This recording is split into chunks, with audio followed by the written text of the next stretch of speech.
adapted mountain biker and adapted yoga teacher based in Cornwall. I had a downhill mountain bike accident in April of 2021. This left me paralysed instantly from the waist down, so I can no longer move anything below my waist and I can feel very little below my waist. I'm a full-time wheelchair user now. I'm still living my life to the absolute fullest and always seeking out the next adventure. I'm very keen to bring more adapted mountain bike races and events and outdoor sports in general to the UK to help adventure and mountain biking to be accessible for all, because I think it's so important that we've all got an equal opportunity to enjoy the outdoors. Thanks for taking time to speak to us today and really to talk to people, to yourself, and to let people know what we're doing with you and with V for the Mountain Bike for All piece. And whilst we covered a bit of it with V already, we got in touch just over a year ago, I guess. Yeah, I think so. Just to try and support a bit following your accident, and kept in touch since. And you put us on to V and what she wants to do with respect to a combined mountain bike event. I think that's probably the best way of explaining what it is. So to date, there have been adaptive mountain biking races, and there's obviously the everyday downhill mountain bike races that exist at the minute, but nothing that has really combined the two that puts all riders on an equal footing, and also allows people to get on with the day together. So there's not that that separation between adaptive and everyday riders. So really the question that I guess we want to explore is why that's important to you, and why it's important that companies and people get involved and grow this element, so it's a lot more inclusive, I guess. Yeah. So for me, I had an accident a year and a half ago. I fell off my bike while downhill mountain biking, and became paralysed instantly, and I'm now classed as disabled.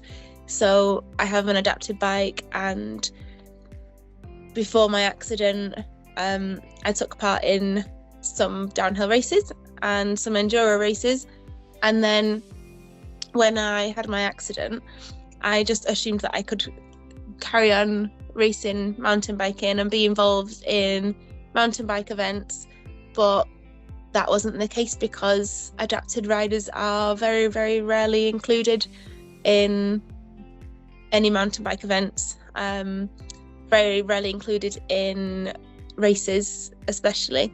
So for me, it's really important to be included and to feel a part of something, rather than just a disabled event or just an adapted event. It's really nice to be included and just feel like everybody else, and just be able to be involved in something that I would have loved before. And there's just not been that many events and not that many times that's happened.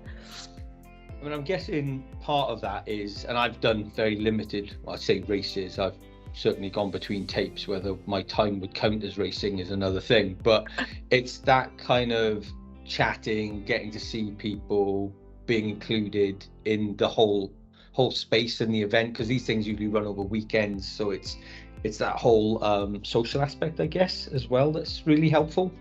Yeah, exactly. And I've been a mountain biker since I was 15, so when I had my accident, and soon after I started realising that disabled riders weren't necessarily included in these kind of events, there wasn't a space for them, then it made me feel really excluded and like part of my identity. I questioned my identity and thought, if I'm not a mountain biker anymore, who am I? Because it was such a big part of me. And even just going to events and, like you say, just chatting to everyone, chatting to the mountain bike family that you would normally catch up with. The couple of events that have included adapted riders have felt so amazing, and not just for the racing aspect. That's just a bonus, really. It's the being included, like you say, and just catching up with people and the whole social aspect. I think the thing that I took away and why we're so keen to get involved in the race that V's put together is that she's kind of approached it in a very different way, which is as much as is humanly possible, apart from the silly gap jump across the river that I'm not doing. The course is the same course. Yeah. So it's not like she's had to tame it down or change the route significantly. So we're going to see adaptive riders and mountain bikers tackling exactly as much as is humanly possible the same descent, the same course, and really going to be able to talk about the experience together, because they'd have done it together, which I think is really cool. And I think the other thing, and we talked a bit with V about, is just how much the adaptive mountain bikes have changed and moved on. I mean, you've got a Bowhead. Yeah, I've got a Bowhead Reach, which is essentially the adapted downhill bike, the best kind of adapted downhill bike on the market, really. It's the most capable anyway. There's loads of really great mountain bikes out there for adapted riders, but I think the Bowhead Reach is the most capable.